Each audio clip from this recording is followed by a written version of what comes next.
जैन विद्यार्थी मित्रांनो, मुंबई पोलीस महिलांचे जे ग्राउंड होणार आहे हे नायगाव दादर येथे होणार आहे.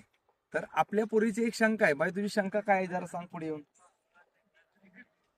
वर्षभर 800-400 ट्रॅकर पहिले, आता 200 कधी मारलं नाही. ओके, तिचं म्हणणं असं आहे की आम्ही वर्षभरची प्रॅक्टिस केली, ती 400 मीटरच्या ट्रॅकवरती केली, 200च्या ट्रॅकवरती कधीच पळालो नाही.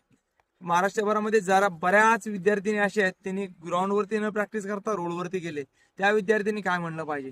तर मला असं वाटतंय की कोणीच ही शंका घेतली नाही पाहिजे, कारण तिकडे पण तुम्हाला 800 मीटरच आहे, इकडे पण तुम्हाला 800 मीटरच आहे.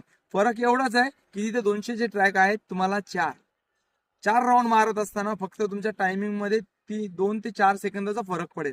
फक्त एवढंच आहे की तुम्हाला जास्त एफर्ट्स लावावे लागतील, तेव्हा जाऊन तुमचं टायमिंग आउट ऑफ पडणार आहे. तर तुमच्या मनामध्ये शंका अजिबात नको, कारण तुमच्याकडे दिवस राहिलेत कमी.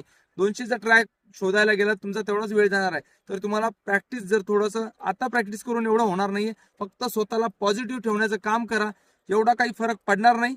डोक्याला शांत ठेवा आणि मी आउट ऑफ करणार याच उद्देशाने जायचं आहे. जय हिंद.